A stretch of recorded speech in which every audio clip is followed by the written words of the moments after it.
मैं बिरहा गायिका उजाला यादव सबसे पहले मैं आप लोगों को प्रणाम करना चाहती हूँ। जो लोग इस बिरहा को वर्तमान में सुन रहे हैं, चाहे हमारे चाचा हो, चाहे चाची हो, दादा हो, दादी हो, भैया हो, भाभी हो, मैं आप लोगों का पांव छू के प्रणाम करती हूँ। और आज समाज में आप लोग देख रहे हैं जिस घटना की चर्चा हर जुबान पर चल रही है, जो वायरल घटना ज्योति मौर्य एसडीएम साहिबा का है, जिसने बेवफाई किया अपने पति के साथ। काफी लोगों का फोन आया, मैसेज आया, उजाला जी हर मर्द डर चुके हैं, कुछ बिरहा गाइए जो हम मर्दों के थोड़ा से साहस मिले। आप लोगों से यही कहना है कि आप लोग डरिए मत, इस बिरहा को आप लोग सुन लेंगे, आप लोगों के दिल का डर खत्म हो जाएगा। कैसे मास्टर साहब, हमारे बिरहा में 4 लाइन भूमिका में भाव बा।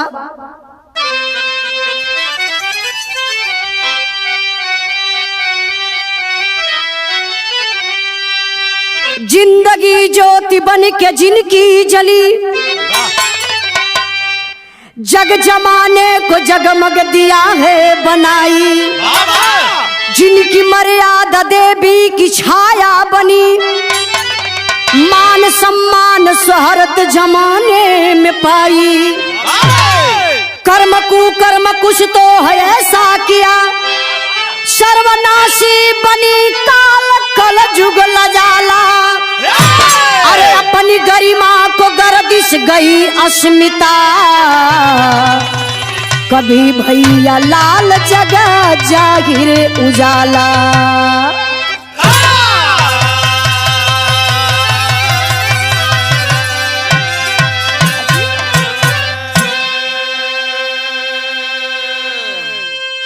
आज तमाम नारियों का काम रोका जा रहा है, आखिर क्यों? मैं आप लोगों से कहना चाहती हूँ, पति पत्नी का रिश्ता एक विश्वास पर चलता है। जहाँ विश्वास की डोर कमजोर पड़ेगी, वहाँ रिश्ता चलाना बड़ा मुश्किल हो जाएगा। कैसे मास्टर साहब?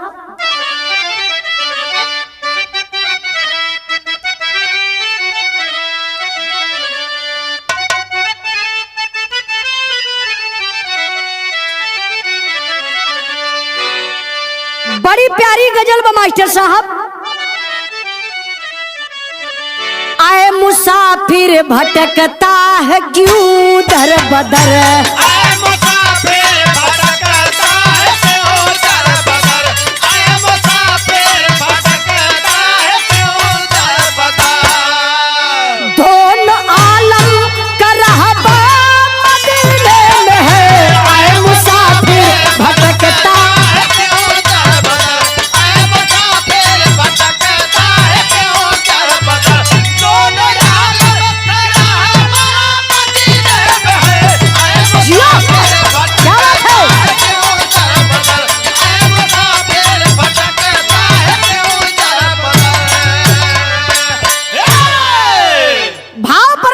मास्टर साहब। रिश्ते नातों की बुनियाद विश्वास पर, रिश्ते नातों की बुनियाद विश्वास पर, रिश्ते नातों की बुनियाद विश्वास पर। छल कपट है जहाँ कोई रिश्ता नहीं, रिश्ते नातों की बुनियाद विश्वास पर, रिश्ते नातों की बुनियाद विश्वास पर। छल कपट है जहाँ कोई रिश्ता नहीं, रिश्ते नातों की बुनियाद विश्वास पर। ए भैया, जौने रिश्ता में छल हो गल, कपट हो गयल, वो रिश्ता कहे लायक ना रह गल। जहाँ अपनी कदर ना हो, वहां से उठ करके आप चले जाइए, हट जाइए, उसी में भलाई है। इसलिए कहना है, क्या कहना है, कहानी की शुरुआत पर मास्टर साहब।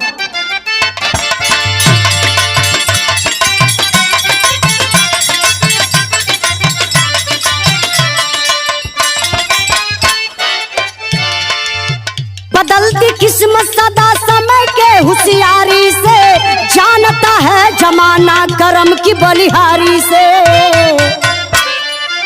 जिला प्रयागराज यूपी आलिशान सही, त्रिवेणी संगम इलाहाबाद भी पहचान रही। कोतवाली धूमनगंज झलवा की कहानी है, राजमुरारी पुत्र आलोक की मेहरबानी है। आलोक सफाई कर्मी नौकरी जब पाया है, हंसी खुशी से घर परिवार खिलखिलाया है।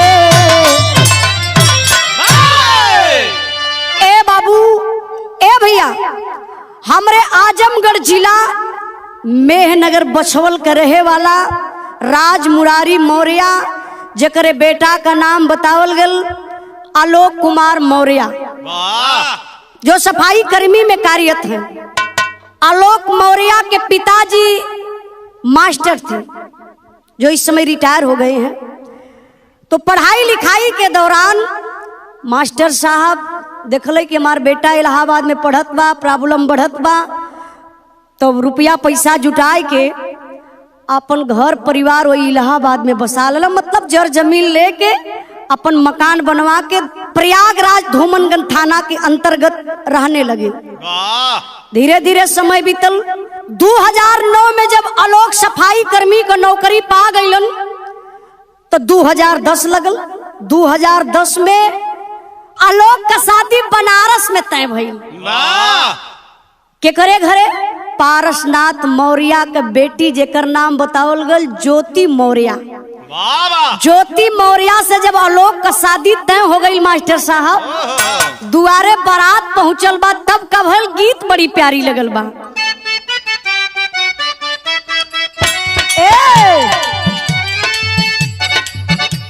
मर्द के मिजाज खुश कई दायर रानी,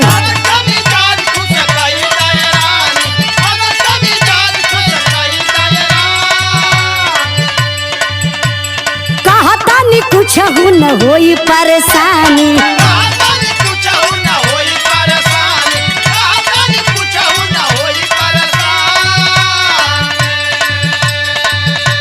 मर्द के मिजाज खुश कई दायर रानी, कहता नहीं कुछ न होई परेशानी। वीडियो बनाई हमारे अपना मोबाइल में जी, अपना मोबाइल में नचाए बलमुआ खेसारी स्टाइल में, नचाए बलमुआ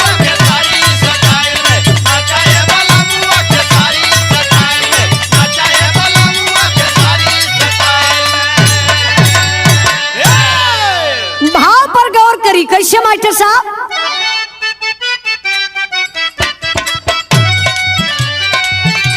सहारा सजा के आलोक ले अइला बरतिया,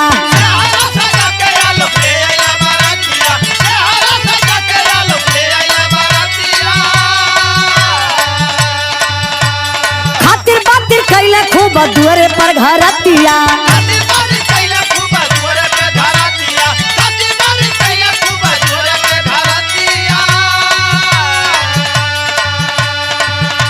सहारा सजा के आलोक ले अइला बरतिया, खातिर बातिर कैला खूब दुआरे पर घरतिया। पैदा कैली माई बेटी भराया कवारी में जी, भराया कवारी में। आ गईली दुल्हनिया बन ज्योति ससुरारी में,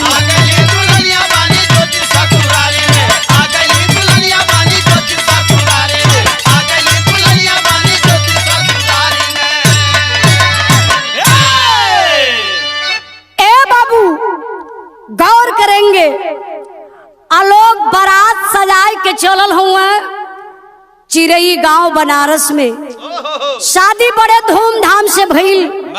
जब सुबेरे का विदाई भइले बाबू, ज्योति मौर्य दुल्हन बन के अपने ससुराल में आ गईली। जब ससुराल में अली, मार नेग नौछावर मिलत बा, बड़ा प्यार दुलार आदर सत्कार होत बा, जैसे कि हर दुल्हन का होला, आप लोग जानीला। धीरे धीरे रात नियरा गई, मतलब सुहाग रात का टाइम बा। सुहाग वाली रात में जब गईलन आलोक मौर्य अपने दुल्हन ज्योति मौर्य का घूंघट उठाउलन, तब बोले ज्योति मौर्य अपने पति का कलाई पकड़लनी। पकड़ के कहत बड़ी, का कहले बड़ी मास्टर साहब?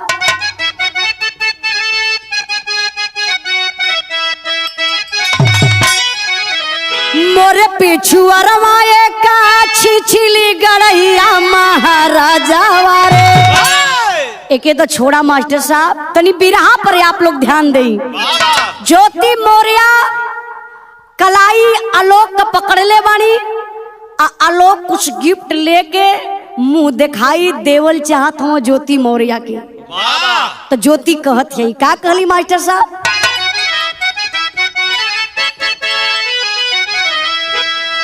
पहुँचे आलोक जब सुहाग वाली रतिया धर के छतिया हो, धर के छतिया हो, कर लगली ज्योति जहार धर के छतिया हो।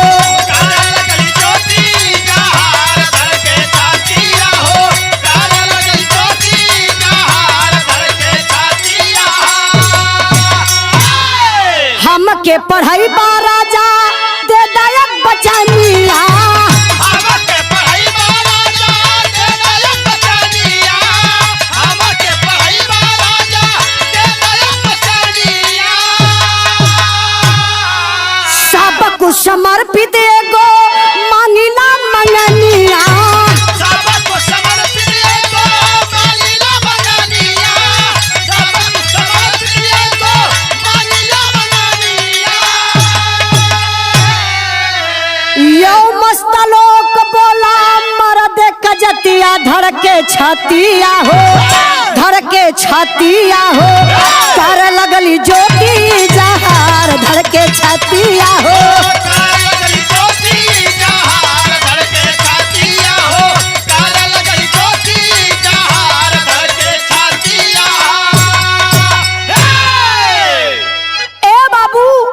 सुहाग रात में ज्योति गिफ्ट लेने से इनकार कर देती है, आलोक से बोलती है कि आप हमारे पति हैं, आप हमारे भगवान हैं, आप हमारे देवता हैं, आपका मुझे ये गिफ्ट नहीं चाहिए। अगर कुछ गिफ्ट में देना है, मेरा एक सपना है उसी को आप पूरा कर दीजिए। अब आलोक का शरीर ये सनसनाए गई कि मैं गिफ्ट दे रहा हूँ और मेरी दुल्हन गिफ्ट से इनकार कर रही है, बोल रही है मेरा एक सपना साकार कर दीजिए। आखिर सपना क्या है? तो हाथ जोड़ ला, कहना देवी तोहार हर सपना हम साकार करबे, हम तोहर पति बनी, जवन तोरे दिल में बात तू खुल के बोला। देखिए सुहाग वाली रात की बात है बाबू, सुहाग रात में यही मांगती है ज्योति मौर्य कि पति देव मैं पढ़ना चाहती हूँ, आप मुझे पढ़ा दीजिए, पढ़ करके मैं पीसीएस बनना चाहती हूँ। तो आपकी क्या राय है? इस बात को बड़े गहराई से आलोक मौर्य जी लिए। जो पढ़ा लिखा व्यक्ति होगा तो एक बार सोचेगा कि पढ़ाई कोई बुरी चीज थोड़ी ना है। अगर आपके पास आपके कलम में ताकत है तो आप दुनिया को जीत सकते हैं। सबसे पहले आप लोग अपने कलम की ताकत को दिखाइए। तो इसलिए मैं आप लोगों से कहना चाहती हूँ, अब आलोक मौर्य अपने दिल में इस बात को बिठा लिए कि हमारी पत्नी ज्योति मौर्य पढ़ेंगी, हम इनको पढ़ाएंगे। सुबह भइल मम्मी पापा से जाए के राय बात कैलन। तो आप लोग जानी ला, जब लड़की ससुराल में चल जाली, अगर पढ़ल भी चाहली तो बहुत कम सास ससुर तैयार होले पढ़ावे बदे, लेकिन किसी तरह से अपने घर परिवार को आलोक मौर्य राजी कर लेता है और अपनी पत्नी ज्योति मौर्य का एडमिशन इलाहाबाद में सुपर कोचिंग सेंटर में एडमिशन करवा देते हैं। लेकिन बार ज्योति मौर्य, मैं ज्योति मौर्य के यहाँ सलाम करती हूँ कि आपने बहुत गर्व की बात किया।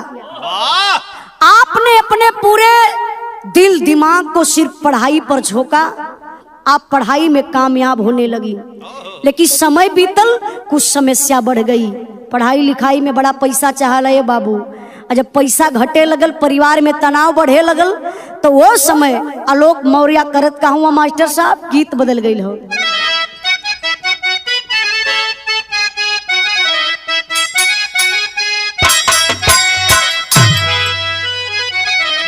भाव पर आप लोग गौर करी, कहना है क्या? धई के पयरिया के बोला कर्मचारिया अधिकारिया से ना, अरे अधिकारिया से ना साहब फेरी दा नजरिया अधिकारिया से ना।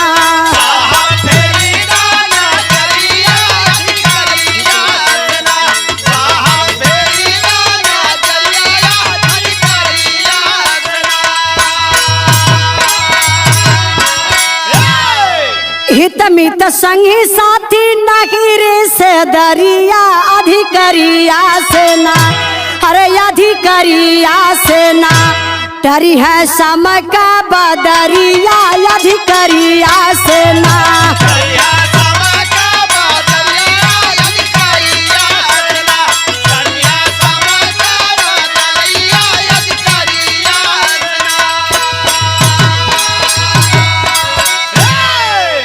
आप लोग समझ सकते हैं बाबू, एक महिला को पढ़ाने के लिए एक पति कितना लोगों का ताना मेहना सुना, कितने दुख दर्द को झेला।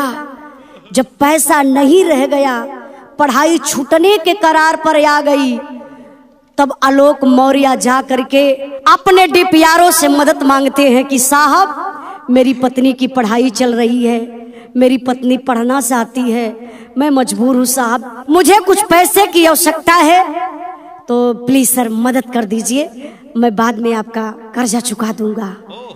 इधर उधर से रुपया पैसा लेकर के बाबू अपनी पत्नी का पढ़ाई जब पूरा कैलन, बारे दुनिया के मालिक इस परिश्रम को, वो मालिक लगता था कि अपनी निगाहें खोल करके रखे थे, परिश्रम को देख रहे थे कि यह लोग कितना परिश्रम कर रहा है।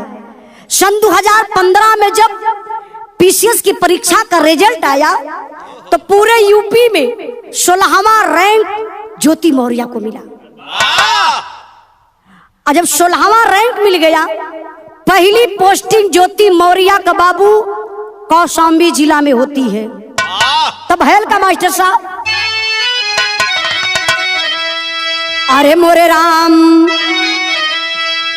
मेहनतिया कबहू बाएं ना जाई, किस्मत बदल गई शोहरत सम्मान दौलतिया यार दौलतिया यार दौलतिया।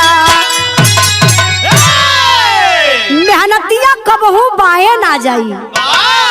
जो भाई बिरहा को सुन रहे हैं जरा से आप लोग ध्यान दीजिएगा, जो हमारे नौजवान भाई लोग आज बेरोजगार लोग बैठे हैं, आप लोगों से मेरा हाथ जोड़ करके निवेदन है कि मेहनत अगर आप करेंगे, परिश्रम अगर आप करेंगे तो मंजिल सामने दिखाई दे रही है, उस मंजिल को आप छू करके रहेंगे। जैसे कि आप लोग ज्योति मौर्य जी का देख लीजिए, ज्योति मौर्य मेहनत करके परिश्रम करके जो उनका सपना था पीसीएस बनना, अब ज्योति मौर्य पीसीएस बन गई हैं। अगर आप भी मेहनत करेंगे, लगन से पढ़ाई करेंगे, तो जिस भी विभाग में मेहनत करेंगे आपको सफलता जरूर मिलेगी। लेकिन यहाँ का हो तो बिरहा में मास्टर साहब एक लाइन गीत बड़ी प्यारी लगल हो,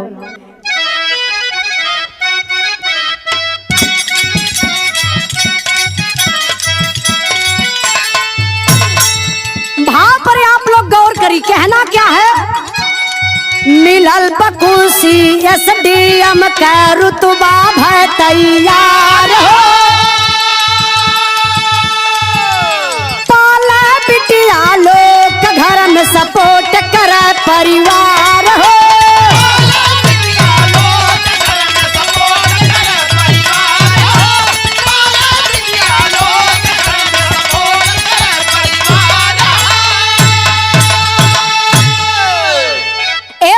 परिवार में खुशी ही खुशी छा गई।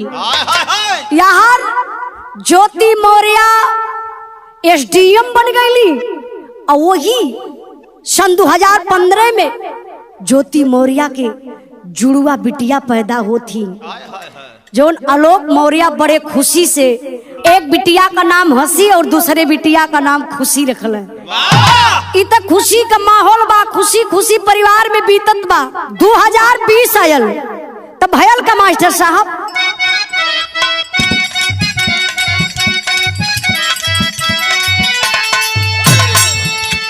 बीत बीतल समैया बीस आयल कोरोना माझार हो। फेसबुक से चैटिंग करत मनीष से भायल प्यार हो।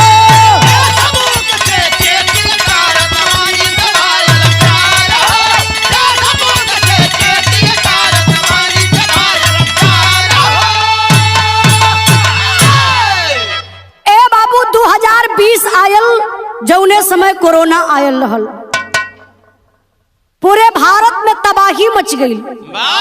भारत के बतिये छोड़ा मास्टर साहब, पूरी दुनिया में तबाही मच गई रहल।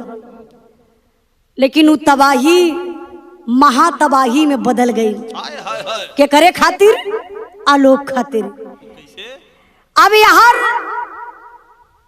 सब लोग अपन जान बचावत बा कोरोना से। वही में जे जे अपने घर में रहल, कितना लोगन का प्यार सफल हो गल, कितना लोगन का प्यार बिगड़ गयल। ए बाबू, फेसबुक पर डीपी देखली ज्योति मौर्य जी। अच्छा, डीपी के कर रहल? Home guard commanded Manish Dubey. Friend request भेज डाली ज्योति मौर्य जी, मनीष दुबे एक्सेप्ट कैलन। अब धीरे धीरे हाय हेलो रोज होखे लगल। बात का सिलसिला जारी बा। कब कैसे प्यार हो गए बाबू पता ही ना चलल। प्यार का नशा ऐसा चीज होले। एसडीएम साहिबा ज्योति मौर्य और मनीष दुबे में प्यार जब होखे लगल, मिलन ना हो पावत बा। धीरे धीरे समय बीतल। ज्योति मौर्य और मनीष दुबे की पहली मुलाकात एसडीएम साहिबा के सरकारी आवास पर होती है। धीरे धीरे बात बढ़ने लगल। अब मनीष दुबे की औरत को पता चल जाता है कि मेरा पति किसी औरत के चक्कर में पड़ गया, किसी से बात करता है। धीरे धीरे कोशिश करके मनीष दुबे की पत्नी ज्योति मौर्य के पति का नंबर निकाल लेती है और बात करने लगती है। बोलती है कि भैया, मैं मनीष दुबे की पत्नी बोल रही हूँ। आपकी मैडम जो एसडीएम साहिबा हैं, मेरे पति से बात करती हैं, मेरे पति से मिलती जुलती हैं। मतलब उन दोनों का प्यार का चक्कर चल रहा है। जब इस बात को बाबू आलोक मौर्य सुने तो पैर तले से जमीन खिसक गई, क्योंकि उसको हल्का हल्का शक था। मोबाइल में अपने नंबर सेव की थी एसडीएम साहिबा। क्या लिखी थी पता आप लोगों को? AACMD। मतलब कि कोई घर परिवार में समझ ना पावे कि किसका फोन है। एक दिन 12 बजे रात का कॉल आया मनीष दुबे का। कई बार फोन आया, जा करके लोग उठा लेते हैं और बोलते हेलो, तो फिर आवाजें नहीं आ रही है। तो आलोक को पहले से शक था, लेकिन जब मनीष दुबे की पत्नी बता देती है कि मेरे पति से इनका अफेयर चल रहा है, तब भयल का मास्टर साहब। भाव पर गौर करेंगे, तर्ज से बढ़िया भाव है मास्टर साहब।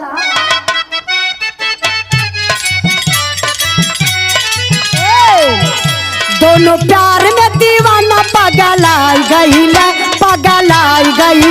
मिले खातिर लखनऊ में आई गईला।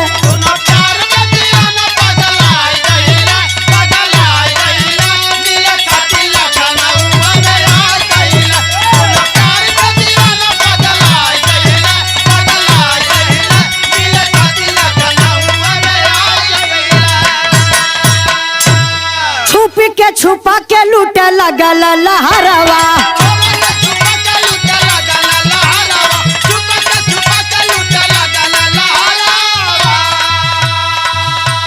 केहू नहीं सके करी घर के बहरवा।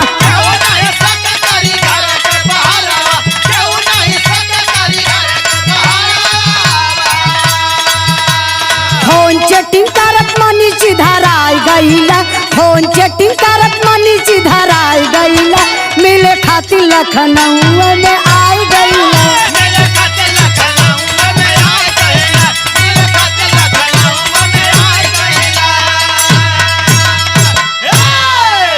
ए बाबू, ज्योति मौर्य और मनीष दुबे दोनों लोग व्हाट्सएप से बात कर रहे हैं। कहाँ मिलना है, क्या करना है, कैसे मिलना है। अब इस मैसेज को मनीष दुबे की पत्नी पढ़ लेती है और किसी तरह से छुपा करके चोरी से फोन आलोक मौर्य को लगाती, बोलती भैया आजकल परसों में ये दोनों लखनऊ में कहीं मिलने वाले हैं। इस बात को जब आलोक सुनते हैं बाबू, तो आप समझ सकते हैं कि एक पति जब सुनेगा कि मेरी पत्नी गैर पुरुष के साथ मिलने वाली है तो क्या होगा उसके दिल पर। और एक पत्नी जानती है कि मेरा पति कल उससे मिलने वाला है, उस पत्नी पर क्या बीतती होगी। दोनों की प्लान सेट हो गई कि इस होटल में कहां कैसे मिलना है। अब सुबह हुआ, ज्योति मौर्य अपने पति से बहाना करती हैं कि मैं जा रही हूं, मेरी कोई जरूरी मीटिंग है, मुझे बरेली जाना है। आलोक मौर्य तो इस बात को जान रहे हैं कि ये लखनऊ जाने वाली है, ये मनीष दुबे से मिलने वाली है। बस आगे आगे गाड़ी ज्योति मौर्य जी का बा, अब पीछे पीछे बारे आलोक मौर्य। मैं आपको प्रणाम करती हूँ कि आपने कितना मेहनत किया, परिश्रम किया। दूसरी गाड़ी लेकर के बाबू पीछा कर लेते हैं ज्योति मौर्य का। ज्योति मौर्य बरेली ना जाकर के वो सीधे लखनऊ जाती हैं। जो लखनऊ में पहले से मनीष दुबे होटल का कमरा बुक करा कर रखा था। ज्योति मौर्य जाती हैं, दोनों अपना आपस में मिलते जुलते हैं, रात तो ही होटल में बिताते हैं बाबू। लेकिन इधर आलोक मौर्य का जिगर देखिए, अंदर किसी और की एंट्री नहीं हो सकती है। अगर अंदर कोई होटल में मिलना चाहता है तो पहले मनीष दुबे का जो नंबर है, पहले आप लोग देखे होंगे कि होटल में कोई अगर एंट्री करता है तो उसका नंबर, उसका बायोडाटा सब कुछ ले लेते हैं, कोई दूसरा उससे नहीं मिल सकता है। अगर मिलना है तो फिर फोन करना पड़ेगा तो बात खुल जाएगी। बेचारा आलोक मौर्य रात किसी तरीके से उस होटल के बाहर बिता देते हैं। सुबह भाई ज्योति मौर्य मनीष जब दोनों बाहर निकलते हैं तो उसी होटल के गेट पर आलोक मौर्य खड़ा था। आलोक मौर्य देखे ज्योति के चेहरा पर, अरे मैडम आप यहाँ? तब तो ज्योति मौर्य का होश ही उड़ गया।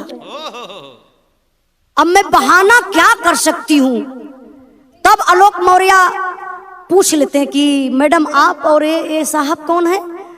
तो ज्योति मौर्य बोलती हैं कि ये सर हैं, मनीष दुबे सर है। तो आलोक मौर्य बोले कि मैडम आप तो बोली थी कि कुछ जरूरी मीटिंग से रायबरेली जाना है और आप यहाँ लखनऊ होटल में, मतलब नहीं समझ पा रहे हैं, दाल में तो कुछ काला है, आप क्या कर रही हैं? ऐसा मत करिए। तो गुस्सा में आ जाती हैं और कहती है क्या मास्टर साहब?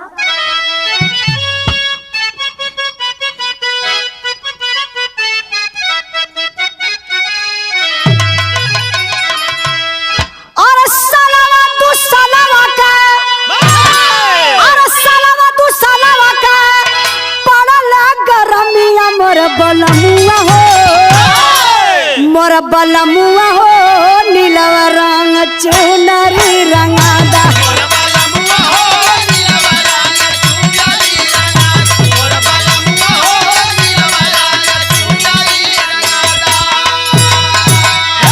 ज्योति मौर्य का जवाब बा, का जवाब बा मास्टर साहब? ज्योति मौर्य का जवाब बा आलोक मौर्य से, कैसे मास्टर साहब? यार सब कुछ जायज बाटे, और सब कुछ जायज बाटे, मान जा कहनावा मोर सजनावा हो, मोर सजनावा हो, छीना जानी सुखवा सजनावा।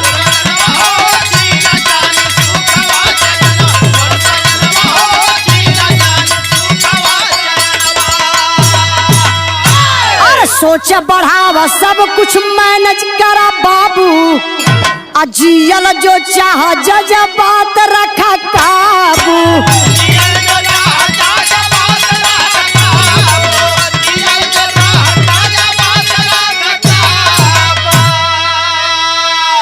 यार पता नहीं चली कबा, और पता नहीं चली कबा, उड़ जाई है सुगनावा मोर सजनावा हो, मोर सजनावा हो, छीना जानी सुखवा चयनवा।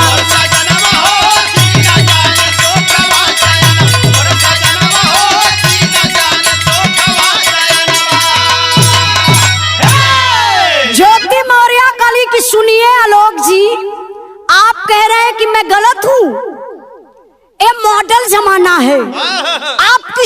में जी रहे हैं। आपको पता नहीं है ये मनीष दुबे है, मैं मनीष दुबे से प्यार करती हूँ। तुमको तो कंप्रोमाइज करना पड़ेगा। आलोक अंदर से हिल गए। अरे मैडम क्या कह रही हो, कंप्रोमाइज करना पड़ेगा? अरे आप हमारी पत्नी हैं, हम आपके पति हैं। ऐसा मत कहिए मैडम, ऐसा मत कहिए प्लीज। 2 बच्ची है, बच्ची की जिंदगी बर्बाद हो जाएगी। मैडम ऐसा मत कहिए। गुस्सा में लाल होकर के आग बबूला हो जाती है ज्योति मौर्य और कहती है क्या?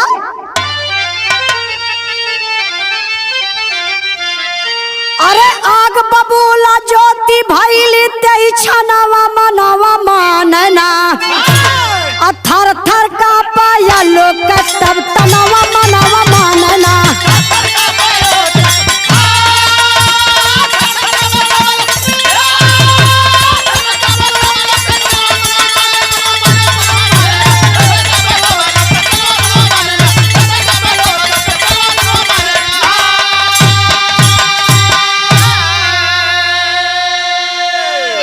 सगरी हो गई हकीकत, तू मैं जाई हो। अब तेरे साथ ना रहूंगी, अब मैं तलाक का फरमान सुनाई हो। अरे हिलल धरती झुक गया मनवा मनवा मानना, थर थर का पाया लोग तब तनवा मनवा मानना।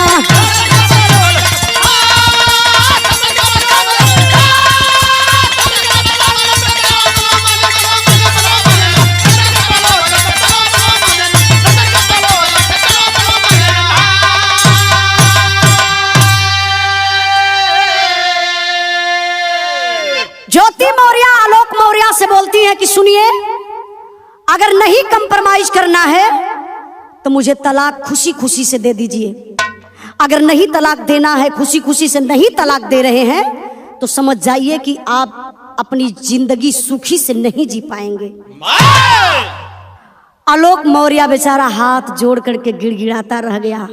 फिर देखिए ज्योति मौर्य अपने रुतबा में है, अपने कुर्सी के अभिमान में है, तो कहती है क्या मास्टर साहब? और जो करना है कर ले जाके, खाना दान दूंगी मिठाई हो। अब मेरा कुछ ना बिगाड़ सकोगे, कर्मचारी हो सफाई हो। अरे ले भाई खाल खिंचवाई तोरा बदनामा मनवा मानना। अरे ले भाई खाल खिंचवाई तोरा बदनामा मनवा मानना। थर थर का पाया लोग तब तनवा मनवा मानना।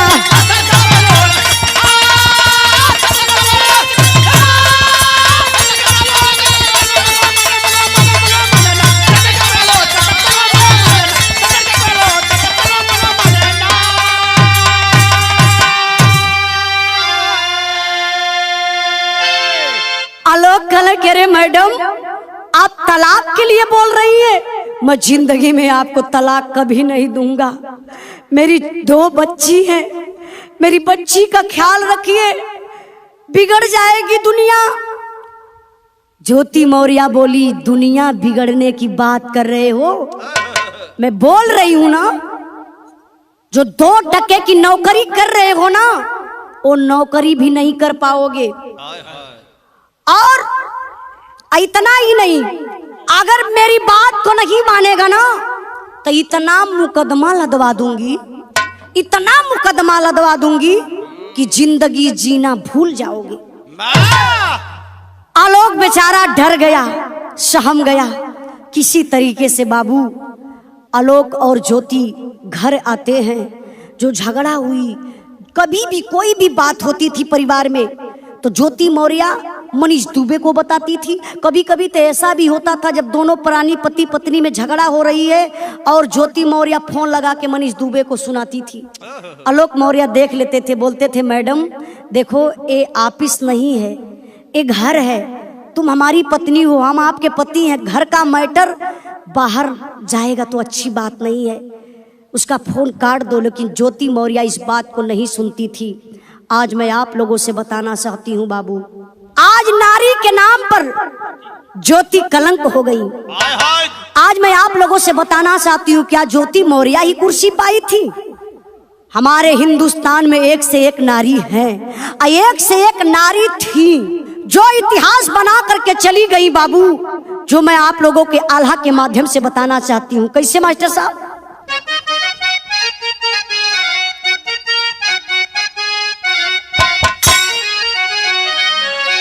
हिंद देश है हमारी धरतिया बाबू, जहाँ देवी रूपावा में नारी आवता,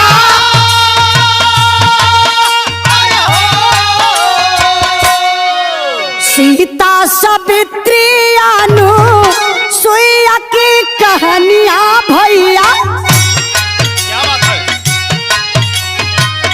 या महाराज से छीना ली हो अपन सिंगार,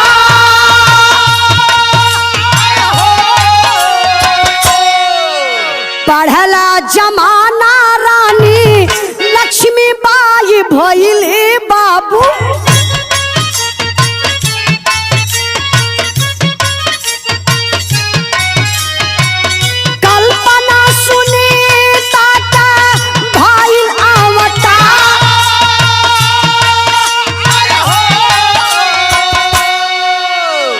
रेलिया विमान करे सीमा पान करिया बाबू,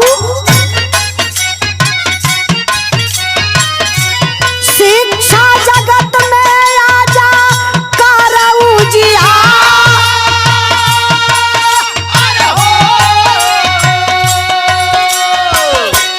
अब देखें आप लोगों को पता होगा बाबू, भगवान राम को वनवास हुआ था, लेकिन अपने पति के लिए सीता माता जंगल में 14 बरिस अपने पति के साथ रह गई। सती सावित्री का नाम ऐसे नहीं है जो यमराज से अपने पति को छीन लाई।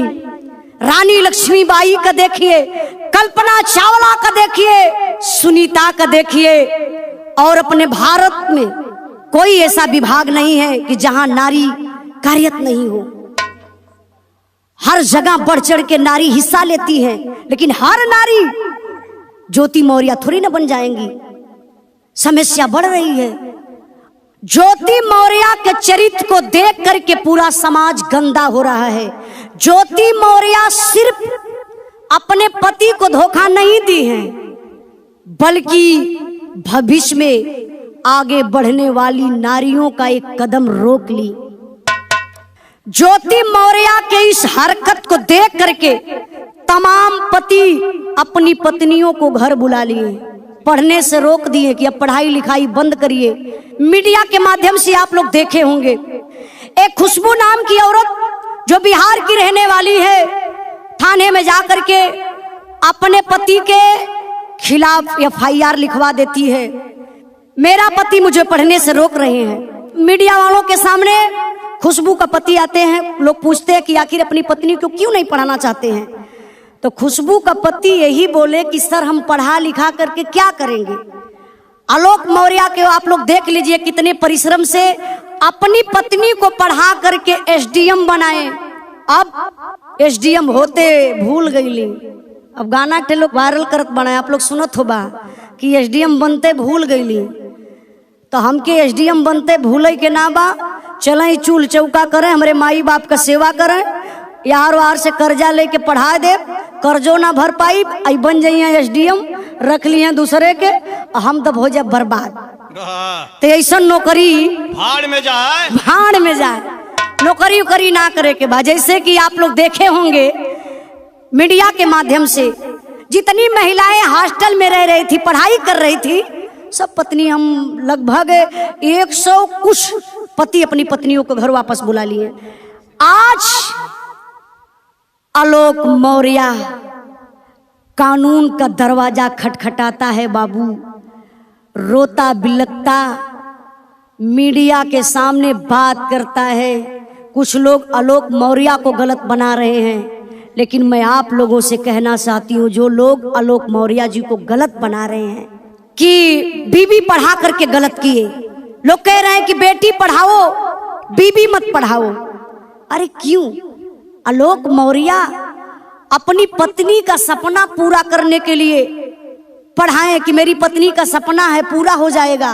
तो क्या सपना पूरा होने के बाद यही दिन देखने के लिए मिलेगा? ये मैं आप लोगों से कहना चाहती हूँ। क्या मास्टर साहब?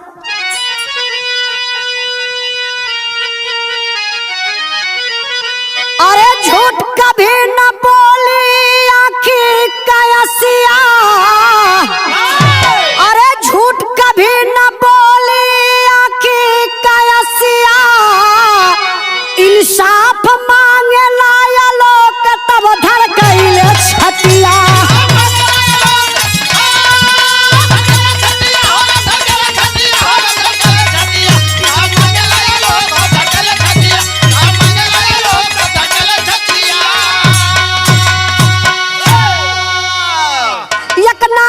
हरकत से बढ़ल मर्दन का दूरिया, पिटिया पढ़ाई सब पढ़ाई ना बहुरिया।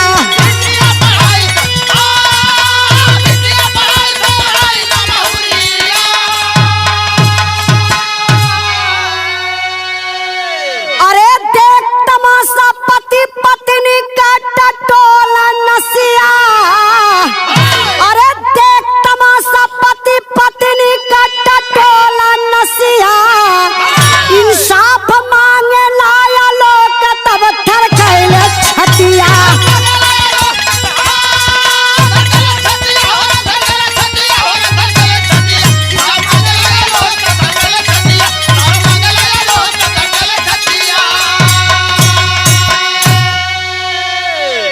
गौर करेंगे बाबू, आलोक बेचारा समझाता रहा ज्योति मौर्य को, मान जाइए पारिवारिक बात है, समाज में इसका गंदा असर पहुंचेगा, लोग बड़ी गाली देंगे, सुनने के बाद तुम्हारी नौकरी खतरे में पड़ जाएगी।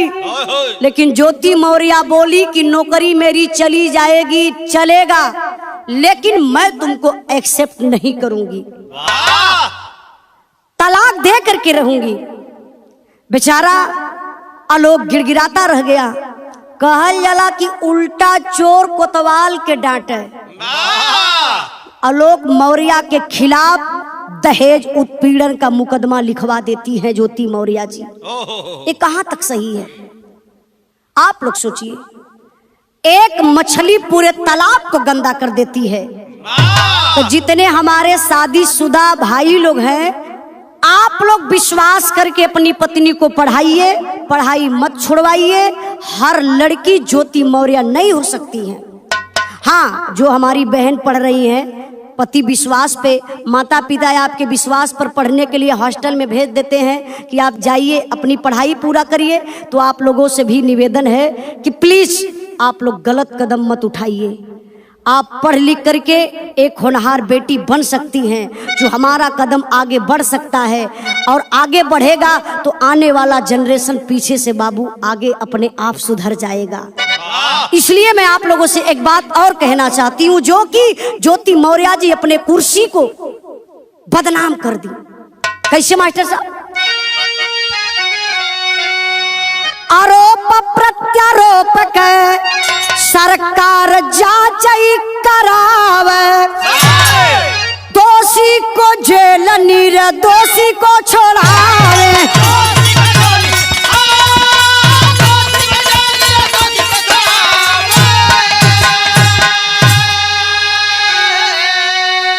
अरे तब बजी है यूपी में कानून का बसिया, इंसाफ मांगे लाया लोग तब धड़कैले छतिया।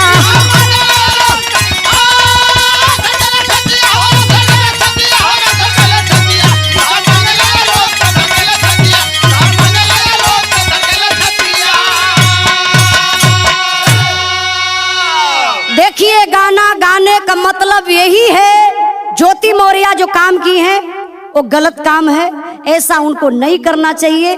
क्योंकि एक एसडीएम पद बहुत बड़ा पद होता है, जो उनसे हम महिलाओं को सीख मिलती थी, अब क्या सीख मिलेगी? तो इसलिए सरकार से भी निवेदन है, जो सही है उसको न्याय मिलना चाहिए, जो दोषी है उसको सजा मिलनी चाहिए। हम यह कहले रही आप लोगन से कि आप लोग डरल मत जाई। हमारे एक सरकार से मांग बा कि महिला आयोग है तो पुरुष आयोग बनना चाहिए। क्यों? क्योंकि एक महिला बस उसके पास एक ही हथियार है कि हम झगड़ा कर लेंगे, अपना साड़ी साया ब्लाउज फाड़ लेंगे और थाने में चले जाएंगे। बेचारा निर्दोष लोग फंस जाते हैं, थाने में जाकर के गिड़गिड़ाते कि साहब हम गलती नहीं किए हैं, फिर भी पुलिस के डंडा उन्हीं को पड़ती है। तो इसलिए मैं आप लोगों से कहना चाहती हूं कि महिला आयोग है तो पुरुष आयोग बनना चाहिए। अगर सही लगा तो आप लोग कमेंट में बताइएगा कि ये बात सही है या गलत है। पुरुष आयोग बनना चाहिए कि नहीं? आखिरी कहना बा मास्टर साहब। गुरु बिहारी गणेश चंद्रिका फूक के पिया माठा, मुन्ना राम दरस अवधू दादा प्यारे लाल के ठनकल माथा।